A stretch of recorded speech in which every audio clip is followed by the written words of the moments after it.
everyone. I'm back, baby. It's Jake Ciely. I'm great. Everybody else sucks. Oh, no. It's every nightmare I've ever had. Excuse me? It's time to check the link. Pretty crazy, huh? But it doesn't matter because none of this has anything to do with the show. You know what? You just made the list. Oh, wait, you serious? Let me laugh even harder. It's all in football. Sure, we talk about it all the time. Really? No.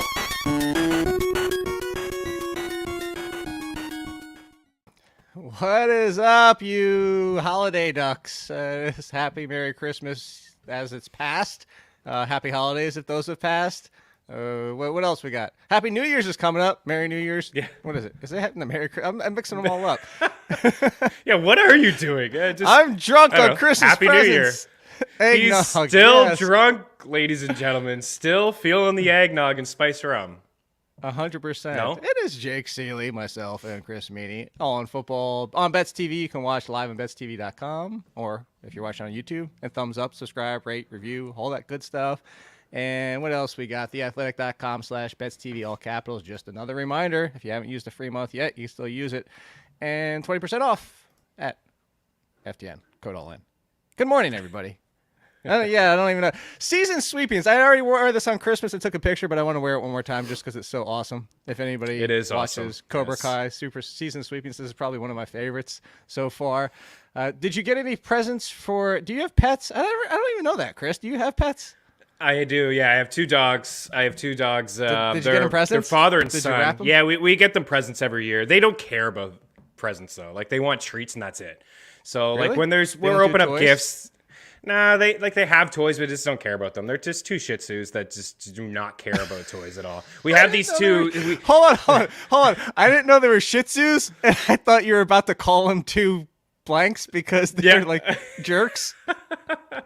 No, they're actually father and son. We adopted one about 12 years ago, and then we adopted his pup. So yeah. Anyways, I thought you were calling them two little shit.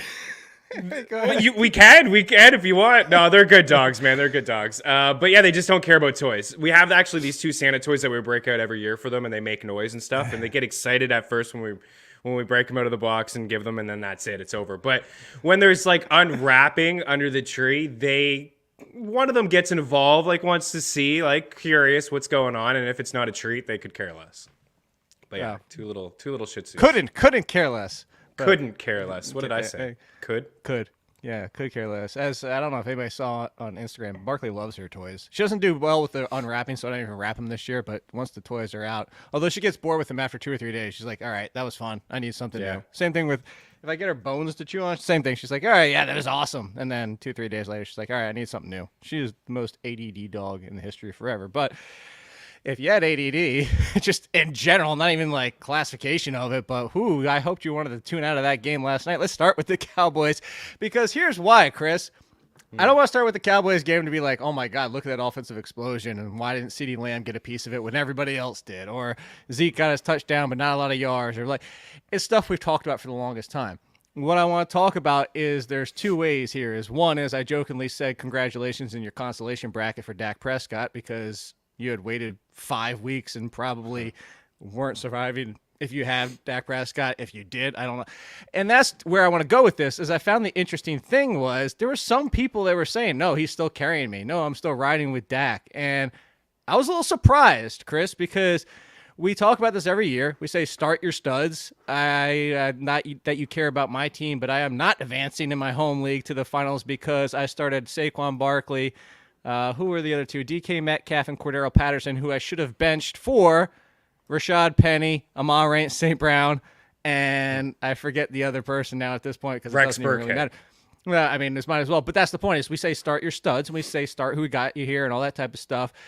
And I want to know, like, if you were going into your playoff game this week, you know, we kind of talk about this, trying to figure out where you dance the line and try to figure out who's a stud and who's not. And I've kind of given my opinion before, but I want to get yours because I did that more with Jeff on the ranking show. Like, would you have started Dak because it was Washington, or would you have started Cordell Patterson just because he faced the Lions?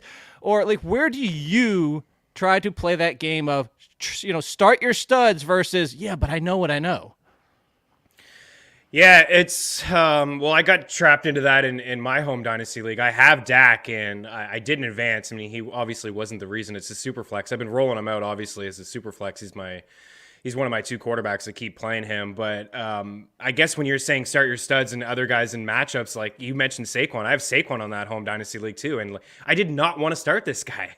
Like I knew what he was going to give me, nothing. I knew it, and I still rolled him out there over a guy like, I don't know, Deontay Foreman on Thursday. He only had 7 points, but still would have like 4 more fantasy points. Rex Burkhead, I mean, I threw him out there, but was I going to start Rex Burkhead? No, but I mean, this guy finishes as a top 3-4 fantasy running back, and it's just I know, start your studs, play your matchups. I think I'm always going to roll out a guy like Dak just because of the upside. I'm always going to roll out a quarterback who I know could be QB1 for the week. And I mean, he set an NFL record yesterday. He threw to a tight end, he threw to a running back, he threw to a wide receiver, he threw to an offensive lineman. They all had touchdowns yesterday, so it's pretty cool.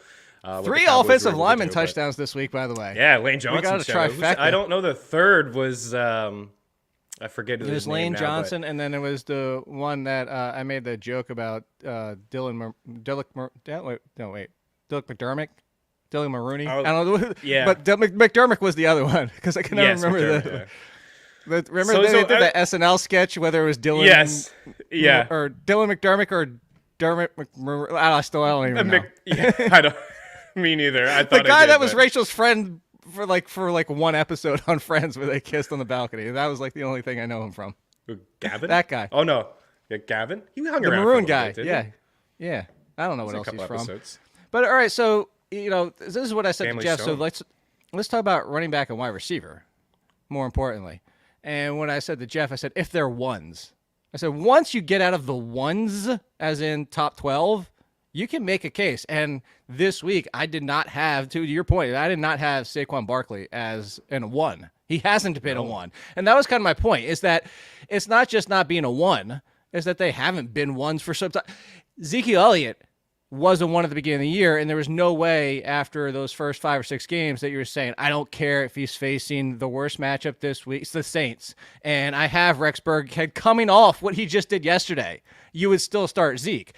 However, if Rex Burkhead just did what he did yesterday, Rashad Penny, how about Rashad Penny? If Rashad Penny did what he did, and at this point you're saying Saquon Barkley or Zeke, they're not 1s anymore.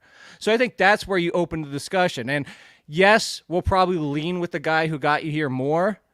But I think that's once you get past the 1s, I think you're warranted to have that debate. And I'm never going to tell you you're stupid if you want to start the other person. Like you, I sat there, and I wanted to, and my gut was right. This is why I always tell people, trust your gut. I wanted to put Penny in over Saquon Barkley. I wanted to. And then I said, you know what?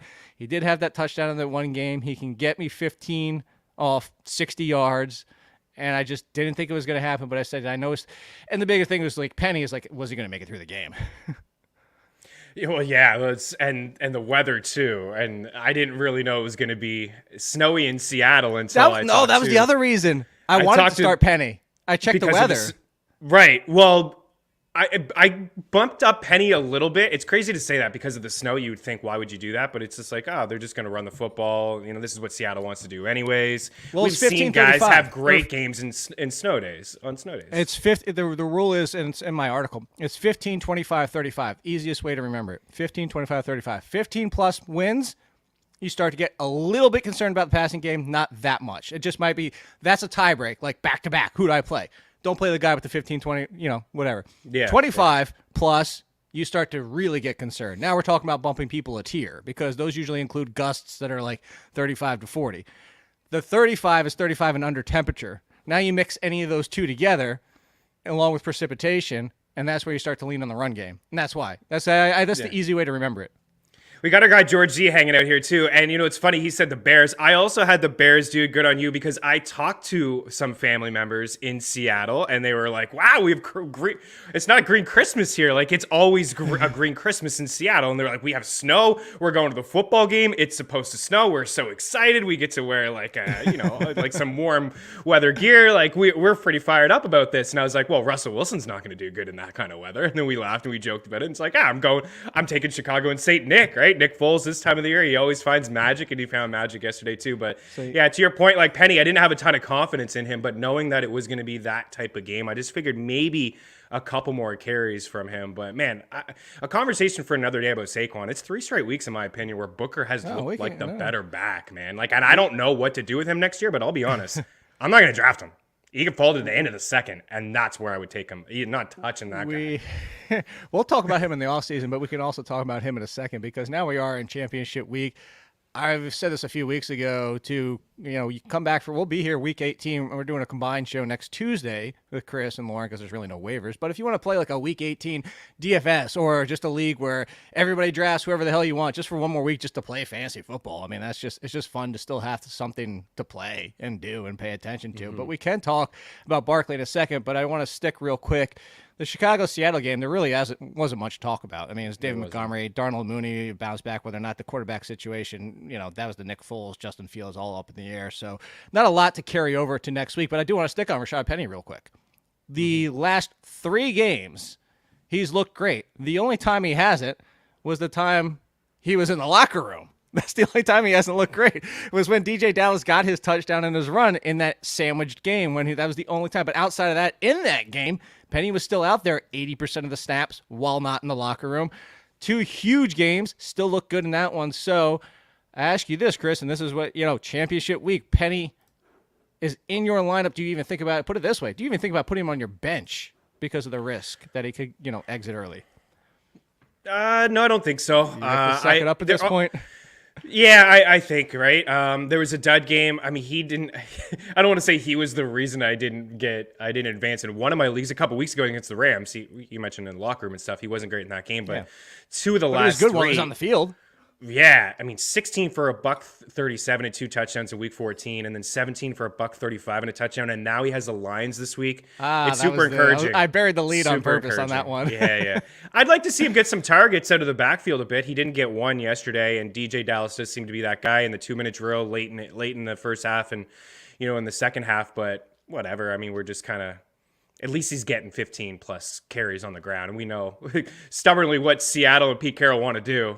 And I think we're going to see some massive changes in Seattle over the offseason. But this has been a bright spot for Penny truthers, for Penny himself, and Seattle fans, that they're finally starting to see what this guy has to offer. Man, he looks pretty good. He runs over guys too. Well, you're welcome, because I told you, as soon as I finally gave up on him, he was going to, this is why. Yeah, no doubt. I finally gave up the ghost and couldn't do it anymore. It's like, you hurt me too many times, but it's working finally. Yeah, you're welcome, everybody. You're welcome for Rashad Penny. Should I give up a Saquon Barkley? Should I do that? What should I do for next year? I know he's your guy, and you name your dog after Barkley, but man, I don't know. Like, again, I don't think it's him, the talent. He did have a couple nice bursts, but he got caught late. But I do feel like over the last 3 weeks, I've watched it. Booker has looked better than him, man. And it's not by much, Dan Dugan just said this yesterday watching the game. And he said, that's about the 4th time today I've seen Saquon get tripped up just as he's about to hit second gear. And he said a year ago, before the injuries, that doesn't happen. And and what he said was, you have to hope for 2022 he gets back to who he was, because that's not the Barkley. He doesn't get tripped up. He gets to that second gear almost immediately. And you said that, and we'll talk about it more in the offseason, but you said you're not taking him until round 2.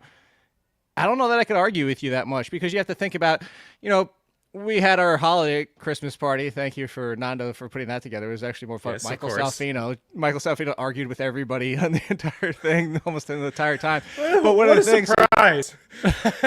One of the things was, he was like, the RB dead zone starts in round 2, and I got fired up. I was like, no, it doesn't. That's not the RB dead zone. Whatever. He's like, who's in round 2? And I was like, Jonathan Taylor, Joe Mixon, Najee Harris was all. Yes, some of them entered the first round, but ADP second round. They're all there. Clyde Edwards-Helaire at this point wasn't even second round, and not that he's had a bang-up season, but point being, I'm trying to think, there was one other big one. Oh, Austin Eckler slipped into the second round a lot of times too. So I say those names to say this is, I don't think you're wrong to say Saquon Barkley is going to end up being a round 2 pick next year. Oh, it's a lock. Is it not? Like, he's not a first round pick. There's no chance, unless the Giants make some. obviously, the offensive line, we can make excuses for that. They need a new quarterback. I'm sure they're going to have a new offensive coordinator. They may even have a new head coach. I don't know.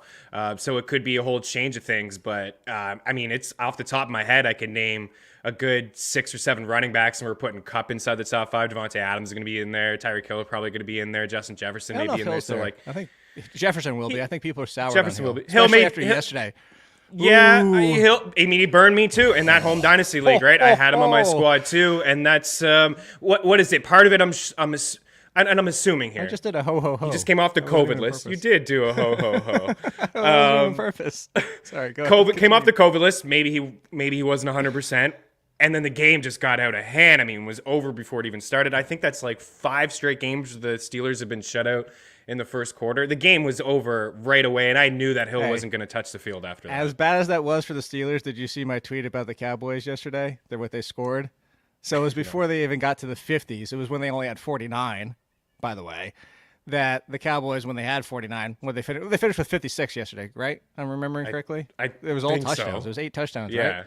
Yeah, 56. Okay, so in that game, for the month of December, as in the month, the Jacksonville Jaguars scored 44. The Giants scored 46 for the month. Wow. The entire month. Is so 3 straight years in a row with the Giants, though, at the bottom of the offense. Oh, yeah. It's just, I jokingly set out a tweet yesterday, too, where I did one of those mock drafts on a site, and I started with Neal and that center Lindblom, I had it for whatever. And then I just did offensive line. Like, I did 8 straight picks, offensive line. And a friend of ours tweeted out, he's like, I know he's joking, but if you started with Neal and Lindblom, that would be amazing. And that...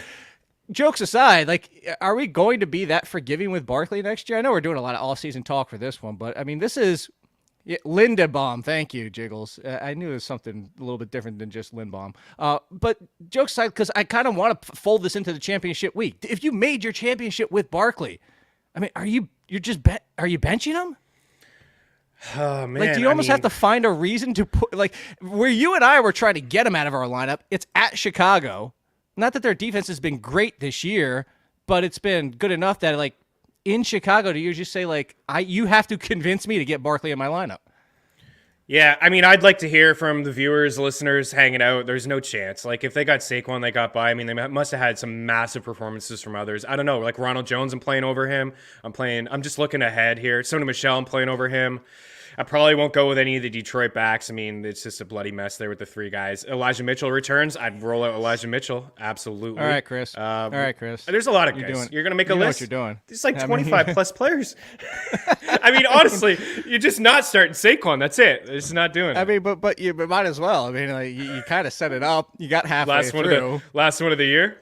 Last one of 2021. Let's make a list. Let's do it. I mean, like, honestly, because let's do it. I'm going to go game by game here and see how many we can get. Here's the big one. This is one where I'm going to say no immediately, Chris. I would not start Cordell Patterson over Saquon Barkley at this point. At Buffalo. Man. Cordell Patterson's worse than Barkley. The only reason he did nothing without that touchdown against the Lions. I've already made the case. You're not starting Patterson over Barkley. That was done. Forget that. No. Patterson should be on your bench. Patterson didn't even get double digits with his touchdown. Stop looking. I was just looking to see. I am looking. No, yeah, I'm just seeing. I wanted to see how many targets he had, and he only had 1. So yeah, I get it. Fine. I know. That's what I mentioned in last week's show is the fact that they've been using him as a lead split of a backfield, and it's not making any sense. So no on Patterson, but Singletary against Atlanta. You're starting Singletary? Oh yeah, 100%. Yeah. Okay, we're starting David Montgomery on the other side of the ball. Yes. Edwards-Helaire if he's okay. At Cincinnati. Okay. Yeah. Darrell Williams if Clyde Edwards-Helaire is not okay. Absolutely. Okay, so we'll just call that one as a whole. We'll call that Kansas City Chiefs running back. And Gore if Williams is not okay. All right, Kansas City Chiefs running back. Joe Mixon makes 4. Niles Gaskin, we'll kind of put him off to the side. We have to see tonight, obviously. Yeah, interested in how that's going to go tonight. Yeah, we assume he's going to be back in the lead. lead. The lead? Especially in a passing game against the Saints. I think where it's easier to beat them with a passing running back. If you looked at last week's game, Duke Johnson barely had passing game work, which was interesting. Gaskin had more despite being out there about, 20% of the time compared? All right, so you said it. Would you go Deonta Foreman against Miami? Yeah. Okay. Oh, man. Josh That Jacobs, one's Jonathan ugly, but Taylor. Yeah. Damian Harris, we need to talk about him. That's going to be fun. So we're starting Damian Harris. I'm assuming you're not going Daro Gubawale. Yeah, I wouldn't. I've got to draw the line there. That's kind of where I just shoot for that upside and hope that Saquon doesn't get caught. Kamara, yes. No Carolina Yes. running back. Ronald Jones, you already said. Michael Carter. Who do the Jets have? That's big for Tampa me. Bay. Tampa Bay. Oh, yeah, that's rough. Like, that's pretty rough. I'd But probably passing go with game? Saquon there. Yeah, No, you Michael hope he catches Carter. a few balls, right? Michael You Carter. go Carter? I would. It's because pass catcher against Tampa Yeah. Bay. I got more upside for that. Would you? I'm gonna hate it. Jordan Howard? You can't do that. against Well, Washington. Sanders broke That- his that- hand. I know, Sanders but broke it's, his that mix hand. of back. Would you really go Jordan Howard in that Yeah, backfield? the way that the Eagles are running the football and what I just saw from the Washington football team, are they broken now? Are they just going to say, oh, man, we just got smacked. Here we go. They're still fighting for their lives against Philly, but the All right. way that they've been giving up runs, Howard over Barkley, that's what we've come to, that's- man, honestly. All right. Hey, look, that's certainly fair. It's our first disagreement. Antonio Gibson, Justin Jackson / Austin Eckler. Okay, here's one. I'm going to save this game for last because I'm going to transition into that game. You're not doing Rex Burkhead, are you? Really? You can't. No, you can't tell me we the missed truth. the opportunity to do it. I would have looked like a genius in my home league to do that yesterday. Everybody would have. No. You said Elijah Mitchell / Jeff Wilson, so that's San Francisco's running back. How about this one? Yeah. James Conner and Chase Edmonds.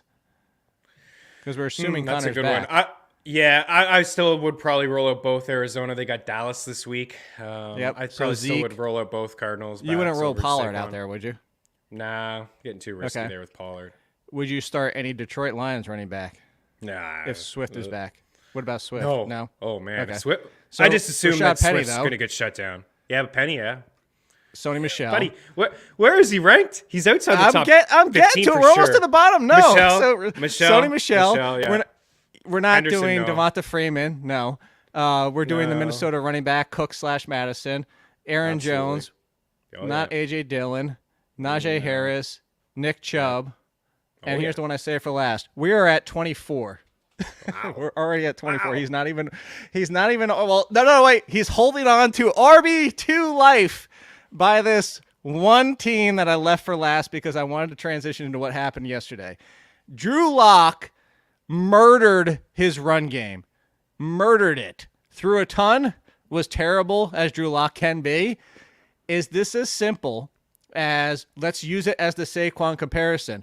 Javonte Williams saved his day with a touchdown.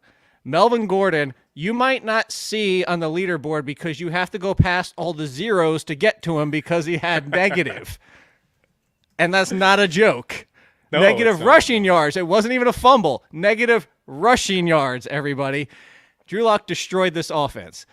If Drew Lock is under center, is it Saquon Barkley over both Broncos running backs? And here's the flip side of the question. If Bridgewater is under center, is it both Broncos running backs over Saquon? I would play Javonte over Saquon. I wouldn't play Melvin. If it was Teddy, I'd play both. Yeah, I'd play both. But you're right, man. Drew Lock ruined this offense. He finally got Cortland Sutton finally, I don't know, topped his receiving yard prop for the first time in months, and he only had like 30 yards. This is his best game since week 8. Yeah, and you know why? Because Lock is And it was like, what, focused in 60 on him. yards? Yeah, I don't even know, dude, if he got that. I know we had I had his receiving yard prop at 20. He had 33. He had 33 yards, and Oh he my got God. 2 of those catches on the final drive of the season. I gave Yeah. him almost twice as many yards. Denver's amazing, too. They're one of those teams in the offense. They have to get this right. They have to figure this out. I mean, drafting a quarterback is not going to put them in contention next season. Trade for Aaron They're Rodgers gonna or have Russell to Wilson. trade. Yeah, they're going to have to. I mean, they locked up their 3 wide receivers. They paid them, they're not cheaply paid. I'll say that, right? Like, they gave money to Sutton, and they paid Patrick. And Judy's, what is he going to be in year 3 of the rookie year deal? So they need to get it right at the quarterback position. Drew Lock is awful, and Teddy Bridgewater's no good either. And it's in years. I have friends that are Denver fans. It's like every single year they go through this. It's a wasted season. All they have to do most times, Jake, is score it in 20 points to win games, and they can't even do that. No, you can't. A reminder here, because Denise is talking about it and people are talking about it too, is make sure not only, I mean, it's kind of late at this point, unless your waivers are open for teams and games and players that haven't played, but keep looking ahead. Do not get caught. I've said this so many times, do not get caught. I even got caught, but I mean, I got caught because I had Lamar Jackson, Tyler Huntley, and Justin Fields as my quarterbacks. I was not expecting to lose all three of them. Like, Lamar Jackson was like, okay, I have Huntley. Wasn't expecting Huntley and Justin Fields to both go down. I had 14 waiver claims in for Sunday morning, and I didn't even care at that point, Chris, because I said, you know what? I have no Travis Kelce. I have no Lamar Jackson. I was down something else. And, Jonathan Taylor had a good game, not a Jonathan Taylor game. So as soon as Jonathan Taylor didn't get me 20, I was like, I don't even care. I just went ding, ding, ding, ding, ding, ding. Like, I didn't even care. I just put the quarterbacks in order. Like, I didn't even try to be like, well, I would play blank over blank. I was like, don't even care. And I just ran through. And they tried to block me, too. I was like, I don't care. It's not like that wasn't good. Like, I had to do the same thing. 16, I had to play Foles and Johnson in leagues. Yeah, but that's my point. About hopefully don't have to go through that, especially this week. It's 1 week left. If you're not playing somebody off your bench, unless somebody else could potentially get benefit from them, just go ahead and drop them and move on. But I do want to talk about this week coming up. And congratulations, yes, Brian, for Joe Burrow. Oh, I'm so excited to do Joe Holka's show on Thursday because two different people, Chris. So my segment is Locks of the Week. And two different people said, you're crazy. Never trust Joe because Joe Burrow was my Lock of the Week. And Joe. I'm going to have the biggest shih tzu eating grin you've ever seen when I start that show on Thursday.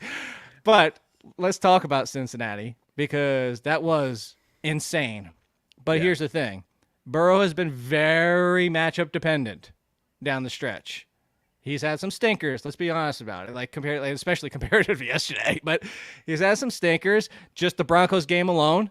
Tyler Boyd was the only one that came out of that game looking good. Kansas City's defense has been playing much better of late. It's not the Saints. It's not the Broncos, but the Bengals next week. Joe Burrow, if he's your quarterback, T. Higgins, Jamar Chase.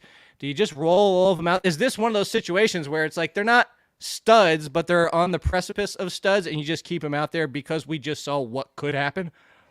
Yeah, I think so. And it's a great call by you. I had a lot of Burrow and Higgins in my DFS lineups yesterday, and I'm probably going to win a consolation bracket with Burrow as my one quarterback in another league. Man, he went off. And that's 2 games against Baltimore this year where I think he has 8 touchdowns and just the 1 pick, and I mean, obviously almost 900 passing yards with 500. Was that like a top 5 quarterback performance yesterday, I think, in the NFL history of passing yards? It may have been like 525, I think, is inside the top 5. Don't quote me, but I'm pretty sure.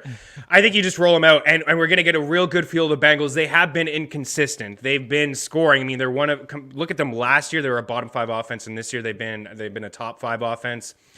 I think you roll them out, but we're going to get a great feel of them against Kansas City because you're dead on about this Chiefs defense. They've been playing much, much better over the past few weeks. And since he's been weird, like they smacked Baltimore. They actually swept Baltimore and Pittsburgh this year, which is super new to them. I think the first time since maybe 2007, 2009. They had Andy Dalton leading the way. But they've lost some games too, like they lost to the Jets. They got smacked at home to Cleveland. Cleveland could actually still win that division if Cincy loses to KC next week, and then you have Cleveland and Cincy in Week 18, a matchup that would be really entertaining. I forget who I was talking to. I was saying, like, Cincinnati Bengals, Los Angeles Chargers, Arizona Cardinals, Los Angeles Rams. Any given week, this might look like a Super Bowl team or one of the worst teams in the NFL. Those 4 teams are the most baffling teams I've ever seen. By the way, you were 100% right. Joe Burrow's 525 is 4th all time. If anybody wants the trivia game answer, Norm Van Brocklin is number 1 at 554. That was 1951. That's actually pre-merger. So you could actually say post-merger. You would never guess who is tied for number 2 with Moore and Moon. I could give you 8 billion guesses. I'll give you a giant hint. He used to be the backup for Matt Ryan with the same first name. Oh, Matt Schwab? Matt Schaub is tied for number 2 at 527. Yeah. I don't know if you saw what I was talking to. I actually did a shocked face. I actually felt it. I didn't do it intentionally. Like, I felt myself do the shock face. Ben Roethlisberger has 3 500-yard performances. Yeah, that doesn't honestly surprise me. You and I talk a lot about 3 does, yes. For him to be 3. Eli Manning has one. Eli Manning Phil has one. Simms has one. And Ben, yeah. God. Well, you know what? That's how I know that he was inside the top 5 because Sims was talking about yesterday on the broadcast. He was giving me like congratulations. He said, you broke one of my records, or you passed me or whatever. It's not a record. So you that's- can't. Hold I on. know his Phil, record, his personal record. Phil was only tied for number 10 before this because he dropped down to being tied for 11 with Derek Carr at 513. You can't say you broke a record if you're 10th. These are the same people yesterday, Chris, who were like, Dak's carrying me to a title when I made my joke about the consolation bracket. Yeah. Meanwhile, they had already won their matchup before Dak Prescott played. I was like, he's not carrying you. He's not doing anything. You already won. He's just putting gravy on top. Yeah. Get the hell out of here. He's carrying me. I see the Ben comment too. Yeah, Ben has had some great seasons. Obviously he's dust now, but those 500-yard games too. How many of those? I mean, you don't have it off the top of your hand, but that he won 50 plus passing. Yeah, that he won and that he didn't throw the ball 50 plus times. There's a lot of games I remember Ben flirting in the mid 50s and passing into that one game against the Browns last year in the playoffs. Right, he threw for over 500 passing yards, didn't he? But he had like 60 passing attempts and 5 interceptions. 40 of 49 against the Colts. Wow, for 522. By the way, Andrew Luck in that game went 403 when they lost 51-34. Hope you bet the over on that one. Ben Roethlisberger, oh my God, 44 of 66. 66, yeah. For 506 against the Ravens, and that was a 39-38 game. And then 37-30. Wow, 2 of these games, 1-point wins. 37-36. He was 29 of 46 for 503. So at least 40. That's more impressive. I'm not impressed with the 66. The 40s I am. The 40s are pretty good. By the way, that 522, 6 touchdowns in that game too. If you lost your championship or whatever game that was, you suck. Because you should not. Real quick on the Browns. If Hunt is back, do you throw him right back into your lineup? Championship on the line as your flex running back? And do you have any concerns about Nick Chubb? I'm assuming no, but no. Where would you put Hunt on that list with Saquon? Hunt or Saquon? Hunt coming back. I'm starting Barkley. I think it's over super any risky. Split. Yeah, I agree. The second part of a split. I think it's extremely. You're really rolling the dice to put out Hunt there in a championship week, even if you need him. I mean, I'd look at a wide receiver, maybe another wideout. I like how our barometer has now become. Not even the bar. The bar of what is a good start versus a bad start has now been set by Saquon Barkley, because on the other side of that game, it's the Green Bay Packers, and we're definitely 1,000% starting Aaron Jones, but we'll still start Barkley over A.J. Dillon, which is the second half. But if you sat here and was like, hey, I want to argue for a minute for A.J. Dillon, I would say, no, I see your point, let's move on. Like, I wouldn't even care that much. Right. Yeah, no. I to your point, you play Barkley over these split backfields or the backup that you just. I mean, what do you really expect? I mean, AJ Dillon is nice, but Aaron Jones has been the lead there for the past couple weeks. That's not going to change. Why is NBC? No. I was tweeting that we're still live. Why is NBC Sports Edge taking shots at Chuba Hubbard? Chuba Hubbard is the most inefficient runner of 2021. Come on, dude. Shots at the old Canadian boy. I mean, they do that. If you read their blurbs, I get a good kick out of it. They usually take shots at everyone. Not everyone, I suppose. They do have a list of guys. If they stink up the joint, they're going to take a shot at them. And I mean, what did they really expect from Chuba against Tampa, right? No, that's why Abdul has been the better play when from behind. So Carolina, we don't have to talk about much, but they're broken. And now here's the question I have for you. With the Steve Spurrier, the Matt Rule offense over here, do you even start DJ Moore in your championship? That's a great question. I play DJ in one of my leagues. Is he the Saquon Barkley of wide receivers? At least he has been getting double-digit points, but man, what a difference, right? For the first, not yesterday. What a difference from the first month of the season to the last month. You know, everyone, myself included, was talking about this first month of the season. Jamar Chase, Justin Jefferson, Devontae Adams, DJ Moore was like the conversation. It was the most underrated wide receiver in football, right? 1,000 yards, 1,000 yards. Oh, Chris, I had somebody who would not trade me DJ Moore instead and said, I would rather trade you Devontae Adams after like week 4 or 5. Wow. That's where we were. No, I just want people to remember where we were on him. No, Not Wade, yeah. Yeah, quick look ahead. The first couple weeks, 12, 17, 16, 27 fantasy points, Right. and then that's when it spiraled down. We're going to get probably a good discount on him next year, but who's going to be the quarterback? Who's going to be the offensive coordinator? Those are things that are going to be very important for me when it comes to DJ Moore. He's going to need a new quarterback under center, that's for sure. So for more strategy, I love this. I love when people give me strategy. Thank you, Brian Martinez. I love this strategy stuff. That's why we talked about so much at the beginning of it. And that's why we're having this conversation about week 17. A sabotage drop. I love it. For people that might not, it seems probably I'm a obvious. fan of that too. I don't want to talk down to anybody, but just in case people don't know, like what he's talking about here is like you're dropping somebody because you know somebody's going to see the name, pick them up, like DJ Moore, but you would consider starting DJ Moore, but you do that with say like, okay, now enjoy your 2. Like a good one yesterday. I'll give you a perfect example. My home league. Somebody lost Mike Williams, and one of my buddies who's in first place is a monster. He has Cooper Kupp and Justin Jefferson. Doesn't even really matter what the rest of his team is. That's all you need to know. But he's like, should I block him? I said, no. And he goes, no, I'm going to leave Tyler Johnson because I know he's going to go get Tyler Johnson, and I don't expect much from him. Obviously, he didn't expect the 0, but it was a sabotage move of like, I know he's going to go get him. I'm not even going to bother blocking him because he's going to start him and not get much. Kudos to him because he was even lower than I was. But so Terry McLaurin's been awful, and not so much in fault of Terry McLaurin. I mean, this is the offense. And even before when he was hitting, it was big games, but then he was Amari Cooper. Big game, disappeared for 4 weeks. Heineke is broken at this point. This offense is broken. You mentioned the offensive line is broken. They get your Eagles with Darius Slay. If you don't need Terry McLaurin, would you do that? Are there other players out there that would you consider doing it, Chris? Or would you hate life seeing that, what did Amari Cooper just do yesterday? Like, what if Terry McLaurin has one of his 20-point games? And that's why I don't do it, just because I know the ceiling of a McLaurin. Now, if it was Robbie Anderson and he just came off another good game and people are like, oh, Robbie Anderson, Sam Darnold might be back, whatever, like I might do something like that. But I could not do the Terry McLaurin one. Drop Rex Burkhead, hopes that someone picks him up and starts him against you. Well, yeah, because if you're stupid enough to start Rex Burkhead, I would love to see that. No, I wish I was Jake, stupid enough to start Rex Burkhead. Yeah, I mean Terry, I think you could drop Terry. I know that he has that upside.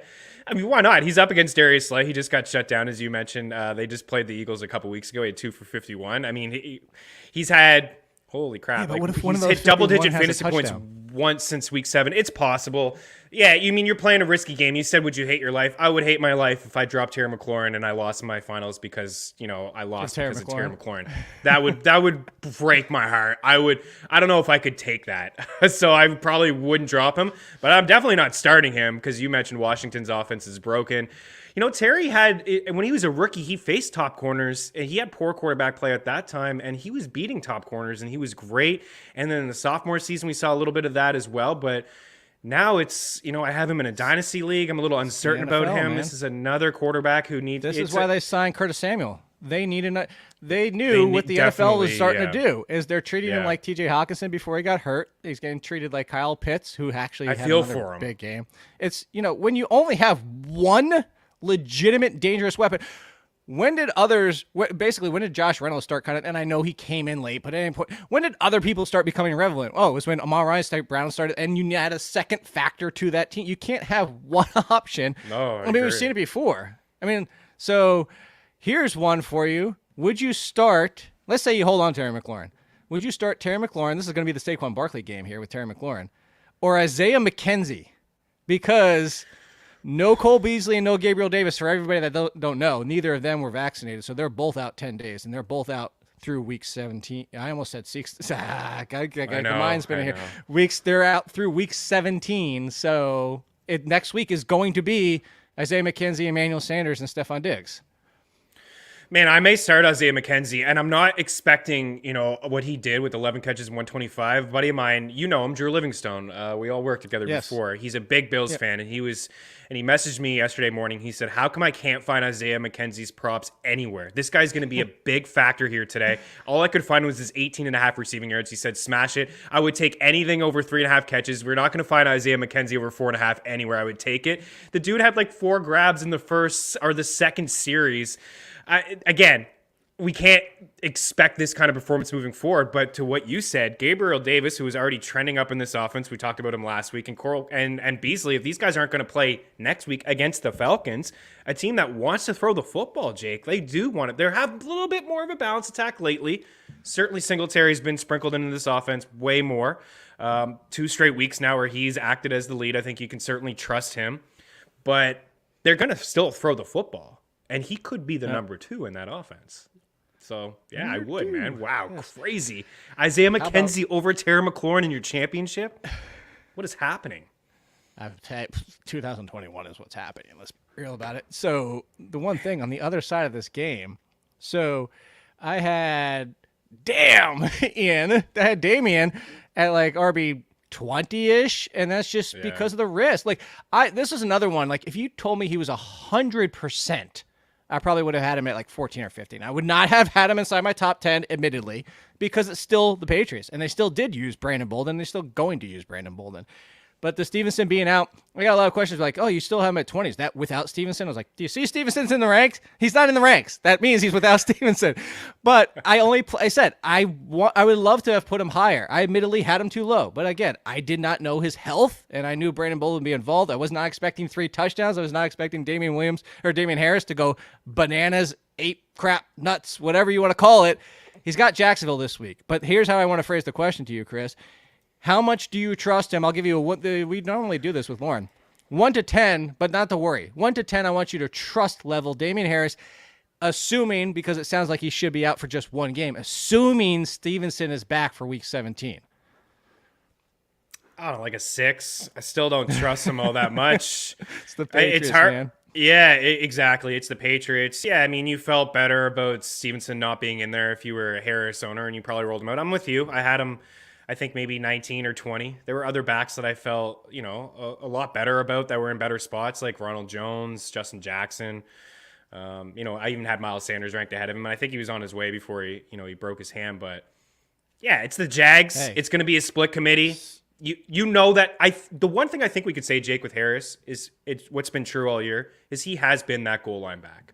He's been the goal line back there, even with multiple fumbles. And he looked great on 2 runs where, he had that extra gear to get in. He had some help from his offensive lineman, but he's been the goal line back. And that's why I probably will always rank him over Stevenson, but I would never be shocked if Stevenson had more touches and looked like the better back, because most times he has looked like the better back. Well, it was the same thing with A.J. Brown. I had him at like 20. And I said, how healthy is he? But 20, you're playing him. Again, one more reminder. Oh, wait, no, it doesn't matter this week. I was going to say, if you have anybody playing in the early games, make sure you play them. Right. I don't understand the people that didn't just start A.J. Brown even being at 20. Like, I just would have, because we even had people on the COVID. We don't have to worry about this week. Everybody plays the same day this week. Celebration time. A lot of fun. What else? Let's hit some of these quickly before we get out of here. You know what? Real quick, let's talk Dare Ogunbowale, because let's stick with this game. This is the Jacksonville New England game next week. There is no James Robinson. Holy crap! I feel so bad for this kid to deal what he did with Urban Meyer this entire year. Finally gets away from Urban Meyer and then blown Achilles, and now he's questionable to start next year, which sounds like just opens the door to go back to ETN. All that being said, Ogunbowale was the one next up because there is no Carlos Hyde. So, looking at this roster, do you even risk it against the Patriots, who have been vulnerable, and that's why I say it, to pass-catching running backs? Did we talk about him when we made the list with Saquon? Are we going back to it? 21 opportunities? I skipped it. Is Saquon going to get 21 opportunities this week? Are you about to make a case of Ogunbowale over Saquon? If you... Hey. Again. Go ahead. This is like... I don't think I can. He's going to get more. He's going to get more touches than him. He's going to get more opportunities than him. But the offense is the same as the Giants. Jersey a hug. I need to just. I know, and I do feel. I do feel like we've been hard on. I think personally myself, I've been hard on Saquon over the past couple weeks. But I do put a lot of that blame to the offensive line, the coaching staff, and the quarterbacks that they're rolling. Like Jake Fromm had no chance yesterday to do anything. He did miss a couple guys completely wide open, but. Anyways, I think you can start Dare, though. I think you can start him as a flex. Where are you going to have him this rank? I think I'll probably have him ranked as a low-end RB2. Right? Where we're going to have... Don't call him Dare. This is a drug intervention for high schoolers. You're going to have him ranked as a low-end RB2, right there with Saquon. And when you do your projections, you're probably going to have him with more touches and opportunities than Saquon. I threw my hands up. If you want to do it, go ahead. I'm not doing it. So I'm not in a situation to do it because I didn't advance in Saquon. Oh, you didn't? So No. Not a surprise. Honestly. But you know what? He is going to get 20 touches, though, Jake. And that's hard to ignore. Is he? Who else is going to get touches? That's what I was going to say. I want to see the rest of their roster. Hey, they brought back, what's this? I love that kid. And now I'm having a brain fart. I was campaigning for him the longest time. No, the running back that went to the Giants briefly. Oh, why can't I remember his name? I'm an idiot. I hate me. Let's go back real quick. I'm on St. Brown. Holy crap, I wish I could have started him. I dropped him to the 30s when Tim Boyle was at quarterback. Change? 100%. If you had seen Tim Boyle, thank you, Reichwell Armstead. I don't even need his last name. Thank you, Ahmed. Reichwell Armstead. Yeah, finally healthy. Please just stay healthy. That dude's dealt with a lot. Amari St. Brown. I was going to start him over Amari Cooper, DK Metcalf, Cordell Patterson at wide receiver. I was going to start him, and then I put him down to 30s, way too low, because I had seen Tim Boyle play. It was as bad as Mike Glennon / Jake Fromm. Let's be real. Anybody out there that's saying, like, the volume would have been fine, you are 100% a liar, because then either one of two things. You didn't see Tim Boyle play, or two, you were just hoping and praying, and now that, it's like hindsight 2020. It's like, haha, see, I told you. No, get the hell out of here. Yeah. He's exciting, though, for next year, right? That's what I was going to say. Not even next year. Your championship game, if you played Amon-Ra St. Brown, are we officially saying he's Allen Robinson? Obviously not skill set, but it doesn't matter who the quarterback is. You just play Amon-Ra St. Brown for week 17? I think so. I gave some bad advice to a buddy of mine who asked Christian Kirk or Amon-Ra St. Brown. The same thing as you. I said, with the quarterback changed with Kirk, And, Kirk got a bunch of garbage time catches late, so it made it seem like it was a lot closer than it was, but it really wasn't all that close because Kyler, we didn't really talk about him as another dud game from Kyler Murray, and kind of really worried about where Arizona's headed. But, Amon-Ra St. Brown, man, like his catch prop is at 4.5 plus money, and I was hesitant. Like I did it myself. I didn't put in the bet tracker because I want to give good bets, but I did it myself in a parlay. I'm like, wow, this guy cruised past 4.5. Yeah, he looked good. Got to think about him next year. Because here's the truth, Chris. A solid wide receiver 3. If you would have said Amon-Ra St. Brown, or there's only 5 names that would have been the wrong answer for Amon-Ra St. Brown. T. Higgins, Adams, A.J. Brown, Isaiah McKenzie, and Deebo Samuel, the only person that scored I can't even talk because we're trying to finish up this show. No, you can't. But no, I can't. You know why Amari Cooper had that game? Because he talked. Nah, he's talked before. He's talked plenty before. By the way, right behind St. Brown, once you pop, you can't stop. Byron Pringle. Thanks for that, Tyreek Hill. The one game where, like, you know what? Patrick Mahomes doesn't trust anybody except for Hill and Kelsey. There's no Kelsey. And then he says, screw you guys. I'm going to everybody but Tyreek Hill. What the flipping hell? There was one more game I want to talk as we get out of here. Where was it? I'm looking for it. I can't even find it. Oh, the Chargers. And it's not Justin Jackson. No, this is simple. Kudos, Chris Raymond. Chris Raymond's friend of the show. The Chargers. Yeah. Chris Raymond, I saw him tweet yesterday morning. He said, my answer to every Justin Jackson question is Justin Jackson, because unless you already started Jonathan Taylor, my answer is Justin Jackson. Kudos, dude. I had him at like 12 or 13. You had him at 2 or 3. You win. Oh, wow. But 12 or 13. 2 or 3. Wow. Yeah, he had him a top 5 running back. Chris Raymond nailed that one. So Jackson versus Eckler. Look, we know that. You're playing Eckler if he's back. If he's not back, you're playing Justin Jackson. There's only one name I want to mention as we get out of here is Josh Palmer. Mike Williams isn't officially definitely coming back in week 17. If he is, it's Mike Williams. But Josh Palmer, championship week, if there is no Mike Williams, does he make it into your lineup over Terry McLaurin as we get out of here? Yeah, good one. Probably. Tough matchup though, right? Broncos this week. Thanks for your convincing. Well, I'm probably looking for someone else other than those two. Okay, no, that's certainly fair. But I honestly, you know what? I just take the upside in Terry McLaurin. Whatever. I just take. There we go. We got Terry some love before we get out of the show. Please give Chris love, especially the NHL coming back, hopefully for him, and he can win some money off his props over at FTN. Code Olin, 20% off. So yeah, tie that all together. TheAthletic.com/BetsTV, all capitals, get you your first free month. And Lauren will be back. Well, I'll be back tomorrow with Lauren to talk what are left of waivers, but kind of like more of this talk to talk about. Do you even bother picking people up for Week 17? We'll be back tomorrow. Jeff on Wednesday, as always. We'll see you later.